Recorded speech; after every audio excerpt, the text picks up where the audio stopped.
तो second chapter का first topic है आपके पास force on a charge particle in electric field. Force on a charge particle in electric field, but keep this in mind कि वो charge particle आपने moving लेना है, बिकॉज हम इलेक्ट्रिक फील्ड और मैग्नेटिक फील्ड दोनों के अंदर कितना फोर्स एक्ट हो रहा होगा वो कैलकुलेट करेंगे। जैसा आप जानते हो कि अगर चार्ज रेस्ट पे हो, अगर चार्ज रेस्ट पे है तो वो प्रोड्यूस करता है सिर्फ और सिर्फ electric field, no magnetic field, no magnetic field, ठीक है। और जब दो फील्ड्स इंटरैक्ट करती हैं विद ईच अदर, तब उनकी वजह से आपके चार्ज पार्टिकल के ऊपर फोर्स लगती है।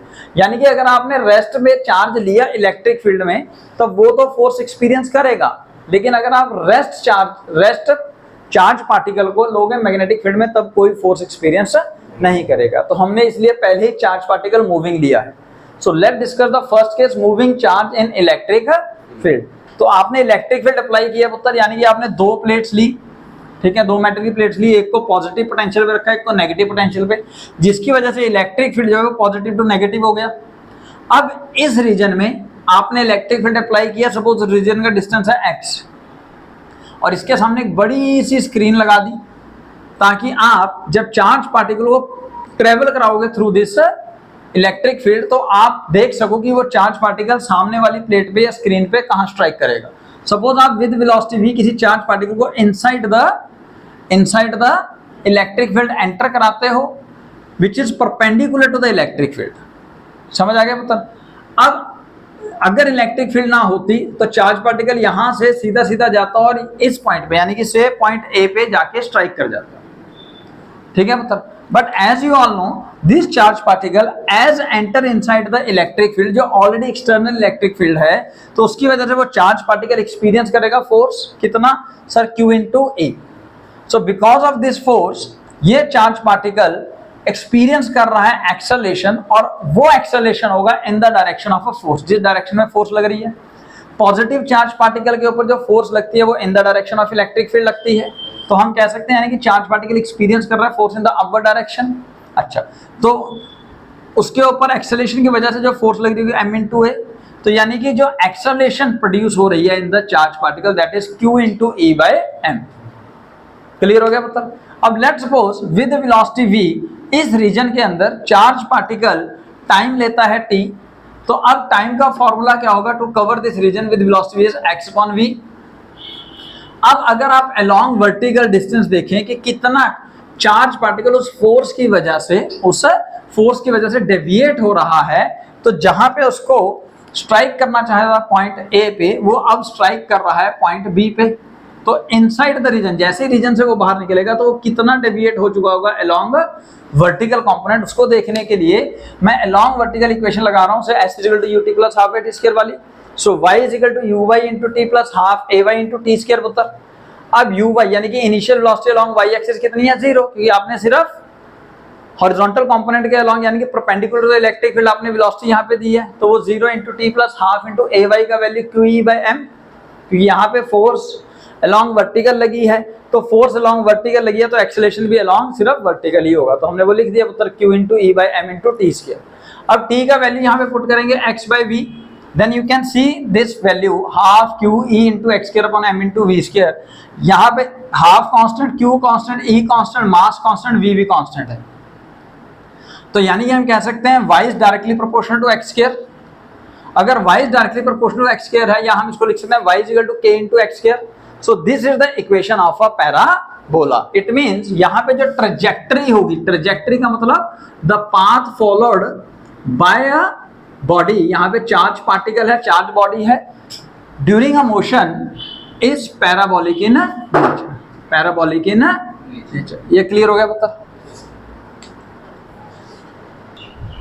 तो अब पुत्र सेकंड केस के अंदर अब आप मूविंग चार्ज पार्टिकल को प्लेस कर सकते हो इनसाइड द मैग्नेटिक फील्ड।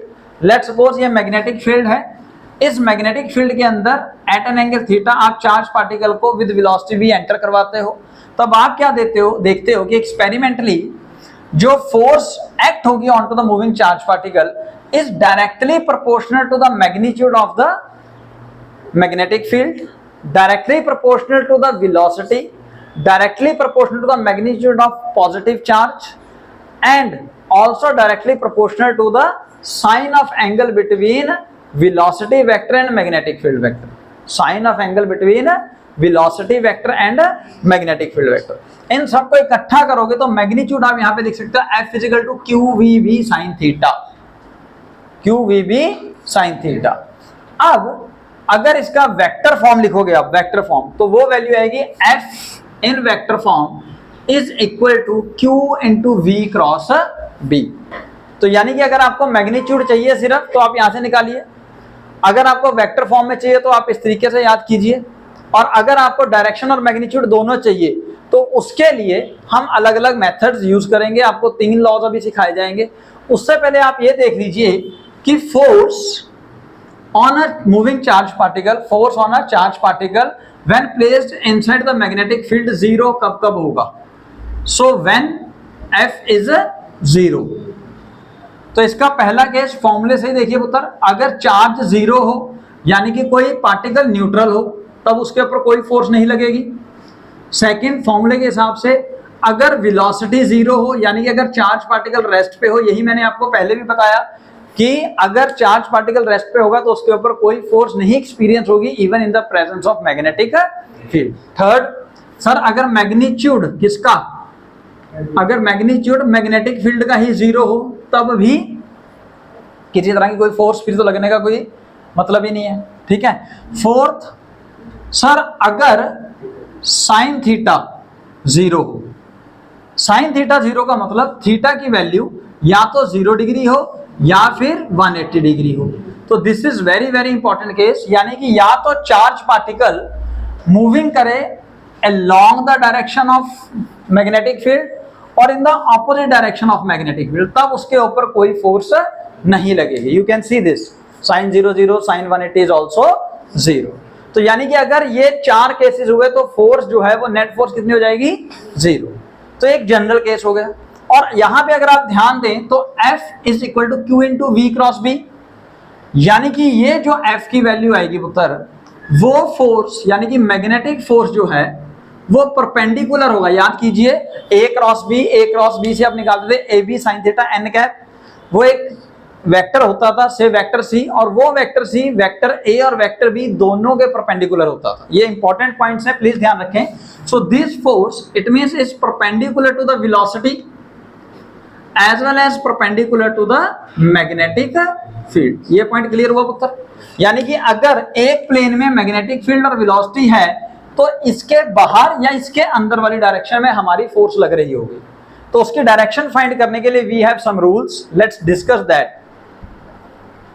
तो पुत्र अब डायरेक्शन फाइंड करेंगे हम of a force on a moving charge particle inside the magnetic field. 2 फॉर्मूले, यानी कि मैग्नीट्यूड निकालने के लिए सर ये रख लिया, वेक्टर फॉर्म में निकालने के लिए ये रख लिया, और अब वेक्टर फॉर्म के अंदर मैग्नीट्यूड तो यहां से निकल जाएगा, लेकिन डायरेक्शन के लिए हमारे पास कुछ रूल हैं। सबसे पहले लेट्स सपोज एक मैग्नेटिक फील्ड है, इस डायरेक्शन में इधर को जा रही है, और उससे एंगल थीटा पे आपने चार्ज पार्टिकल को विद वेलोसिटी v मूव करवाया है एट एन एंगल थीटा, ठीक है। मतलब थीटा कौन सा लेना है? वेक्टर के फॉर्म में याद रखिए, छोटे वाला एंगल बिटवीन b और v, बड़े वाला बाहर वाला ना। तो पहला रूल आप इसको कॉर्कस्क्रू रूल से समझिए, राइट हैंड थंब रूल से रखिए। उसमें क्या होता था, दोनों वेक्टर्स की टेल के पास जाके आप एक स्क्रू को सपोज करे रखा है, और जिस वेक्टर से जिसकी तरफ जाना है, जैसे फॉर्मूले में हमने v क्रॉस b जाना है, तो v से b की तरफ आप अपने फिंगर्स को टर्न कीजिए। तो आप फिंगर्स को टर्न कर रहे हो क्लॉकवाइज, ऐसे क्लॉकवाइज। तो अगर आप इसको क्लॉकवाइज टर्न करोगे देन यू विल सी कि जो आपका स्क्रू है वो इनसाइड जा रहा है। तो यही डायरेक्शन होगी आपकी मैग्नेटिक फोर्स की। और इजी करने के लिए इसी को राइट हैंड थंब रूल से भी समझते थे हम। राइट हैंड थंब रूल में हम क्या करते हैं, अगेन जहां पे टेल टू टेल मिल रही है वहां पे अपन राइट हैंड रखेंगे, सपोज ऐसे या ऐसे, ठीक है। और उसके बाद जिस वेक्टर से जिसकी तरफ जाना है उधर को आप अपने राइट हैंड की फिंगर्स को कर्ल करेंगे, और अंगूठा जिस डायरेक्शन में आएगा वो होगा आपका मैग्नेटिक फोर्स का डायरेक्शन। तो यहाँ देखिए V से B की तरफ गए तो अंगूठा अंदर, यानी कि दोनों केस के अंदर फोर्स की डायरेक्शन सेम आ गई है। तो फोर्स की डायरेक्शन कैसी है पुत्र? इनवर्ड्स, हम ये कह सकते हैं। अब देखते हैं जो बाकी हमने रूल्स या लॉ पढ़ने हैं, रूल्स पढ़ने हैं, क्या उनसे भी ऐसा ही डायरेक्शन आएगा फोर्स का या नहीं। तो Fleming left hand rule, Fleming left hand rule क्या है, लेकिन ये ध्यान रखिए पुत्र, वो तब होगा जब वेलोसिटी और मैग्नेटिक फील्ड के बीच में एंगल कितना होगा, 90 डिग्री। और अगर थीटा 90 डिग्री है तो फोर्स कितनी होगी, मैक्सिमम। तो कितनी मैक्सिमम फोर्स होगी सर, QV भी वैल्यू निकाल लो। Sir direction Fleming left hand rule या फिर ये वाले रूल तो लग ही जाएंगे। तो फ्लेमिंग लेफ्ट हैंड रूल से देखिए, फ्लेमिंग लेफ्ट हैंड रूल के अंदर हम क्या करते हैं, लेफ्ट हैंड के इंडेक्स फिंगर, मिडिल फिंगर और थंब को म्यूचुअली परपेंडिकुलर करते हैं एक दूसरे के, और उसके बाद आपने याद रखना है FBI जैसा मैंने आपको पहले भी बताया हुआ है कि इंडिया के अंदर जैसे एक खुफिया एजेंसी है रॉ, पाकिस्तान में है ISI, है ना, खुफिया तो है नहीं, वो सारे मशहूर है। और हमारे पास ऐसे ही US के अंदर एक कंपनी है, इंडिया में कैसी है, रॉ, RAW, है ना। US में क्या है पुत्र, FBI। तो यही याद कीजिए, F is for force, B is for magnetic field, I is for current. Current किस डायरेक्शन में होगा सर, जिस डायरेक्शन में पॉजिटिव चार्ज पार्टिकल ट्रेवल कर रहा होगा, यानी कि वेलोसिटी की डायरेक्शन ही करंट की भी डायरेक्शन होने वाली है। ओके, ठीक है जी। अब यही केस लेते हैं, इसके अंदर सपोज मैग्नेटिक फील्ड है, इधर को उधर को इंडेक्स फिंगर ऐसे रखना है पुत्र, इंडेक्स फिंगर आपकी तरफ होनी चाहिए, ठीक है। वेलोसिटी ऊपर को है तो आपका मिडिल फिंगर वेलोसिटी की तरफ होगा, और thumb will give you the direction of magnetic force. तो यहाँ पे फोर्स कहाँ को है, इनवर्ड्स। तो यानी कि वही वाला केस आ गया पुत्र, फोर्स यहाँ पर भी कैसी है, इनवर्ड्स, ठीक है। और अलग अलग तरह के केसेस थोड़े से कॉम्प्लिकेटेड होते हैं, लेकिन हाथ को जब भी आपने Fleming left hand rule use करना है तो ध्यान रखिए कि जब आपने हाथ को टर्न करना है ऐसे ऐसे ऐसे, है ना, तो आपके इस पॉइंट पे पेन ना हो, यानी कि इसको ऐसे घुमाने की बजाय आप इसको ऐसे घुमा लीजिए, that will be much better, much easy, ठीक है। तो easily we can use Fleming left hand rule to find out the direction for a magnetic force when a charge particle is moving inside the magnetic field और external magnetic field, ठीक है जी। Rule 3 जो है that is right hand palm rule, right hand palm rule, rule number 3। तो right hand palm rule क्या कहता है उत्तर, ये भी बड़ा इजी है। राइट हैंड पाम रूल क्या कहता है, तो राइट हैंड पाम रूल जो है ये पुत्र आप याद कर सकते हैं बाय यूजिंग ऋतिक रोशन। ऋतिक रोशन ने जब डांस किया था, उन्होंने अपने राइट हैंड को कुछ इस तरीके से स्ट्रेच किया था, है ना, ये तो एग्जांपल दे रहा हूं वैसे, और उन्होंने ये वाला स्टेप किया था उनकी पहली मूवी में, तो वही ये है। तो यहाँ पे आपने फिंगर्स को लेना है in the direction of magnetic field, in the direction of magnetic field, और थंब लेना है in the direction of current या motion of charge particle, positive charge particle, ये भी ध्यान रखिए। यानी कि अगर नेगेटिव चार्ज पार्टिकल होगा तो आपके पास जो फोर्स की डायरेक्शन आएगी वो ऑपोजिट नेचर में आएगी, उसको आपको रिवर्स करना पड़ेगा, ठीक है, क्योंकि हम पॉजिटिव चार्ज पार्टिकल के लिए ही ये कैलकुलेट कर रहे हैं। मेरी बात समझ में आ गई। तो यानी कि सर यहाँ पे फिंगर्स कहाँ रख रही हैं सर, मैग्नेटिक फील्ड की डायरेक्शन में, और थंब कहाँ रखना है, वेलोसिटी की डायरेक्शन में। अब जो आपका पाम फेसिंग रीजन होगा that will give you the direction of magnetic force. तो इस केस के अंदर ये देखिए, ये अंदर को, मेरा पाम कहाँ जा रहा है, अंदर को। तो यानी कि again right hand palm rule की मदद से फोर्स कहाँ लग रही है सर, इन वर्ड्स। तो इन सब केसेस की मदद से you can easily find out the direction of magnetic force. हालांकि सबसे इजी और सबसे ज्यादा यूज होगा हमारा right hand palm rule, but all are interlink and किसी भी मेथड से आप निकालेंगे तो फोर्स की डायरेक्शन सही ही आएगी। तो पुत्र अब जैसा आपको पता है कि फोर्स लग रही है Q into V cross B, यानी कि force is perpendicular to the velocity vector as well as magnetic field vector, और फोर्स खुद भी एक वेक्टर क्वांटिटी है। यानी कि अगर मैं एक जनरल बात करूं, वेलोसिटी लेट्स सपोज मैं इस बार इस डायरेक्शन में ले रहा हूं अलोंग पॉजिटिव एक्स एक्सिस, और मैग्नेटिक फील्ड आउटवर्ड ले रहा हूं, डॉट से शो कर दिया, तो फोर्स लगेगी नीचे को। आप किसी भी फॉर्मूले से आप फाइंड कर सकते हो, ठीक है, कोई भी आप रूल लगाइए पता लग जाएगा, है। ये देखो वेलोसिटी इधर, मैग्नेटिक फील्ड इधर, तो फोर्स कहाँ लग रही है भाई, नीचे को, ठीक है। अच्छा, तो अब जिस डायरेक्शन में वेलोसिटी होती है पुत्र, बॉडी उसी डायरेक्शन में डिस्प्लेस होती है। यानी कि अगर डिस्प्लेसमेंट ऑफ फोर्स का ग्राफ ड्रॉ करना होता तो वो वेलोसिटी वाली डायरेक्शन में आ जाता, ठीक है। ये ग्राफ समझ में आ गया। और अगर फोर्स लग रही है तो जिस डायरेक्शन में फोर्स होती है उसी डायरेक्शन में बॉडी में एक्सेलरेशन आती है, यानी कि वेलोसिटी, डिस्प्लेसमेंट जो मर्जी रख लो, है ना, और इधर फोर्स या एक्सेलरेशन, जो मर्जी रख लो पुत्र, कब? जब मैग्नेटिक फील्ड आउटवर्ड है। तो इन तीनों ग्राफ की मदद से आपको कुछ की पॉइंट समझने हैं। तो सबसे पहले समझिए इस ग्राफ का की पॉइंट। इस ग्राफ से आपको समझ में आ रहा है that force here is perpendicular to the displacement vector also, है ना पुत्र? तो यानी कि वर्क डन का फॉर्मूला क्या होता है बताइए? एफ डॉट एस, ठीक है, एफ एस कॉस थीटा। तो थीटा कितना है यहाँ पे? तो वर्क डन कितना होगा? 0। यानी कि हम क्या ये कह सकते हैं कि अगर वर्क डन 0 है तो by using a work energy theorem, अगर वर्क डन 0 है तो by using work energy theorem, क्या थी पुत्र थ्योरम? दैट, बोलो, that total amount of work done due to all the external forces is equal to total change in energy. तो यहाँ पे बॉडी मूव कर रही है तो हम सपोज करें इसको total change in kinetic energy. तो वर्क डन कितना है सर? 0। तो यानी कि total change in kinetic energy कितनी है? 0। यानी कि हम लिख सकते हैं kinetic energy final is equal to kinetic energy initial. यानी कि जितनी वेलोसिटी से बॉडी एंटर करी है उतनी वेलोसिटी से बॉडी बाहर निकल रही होगी।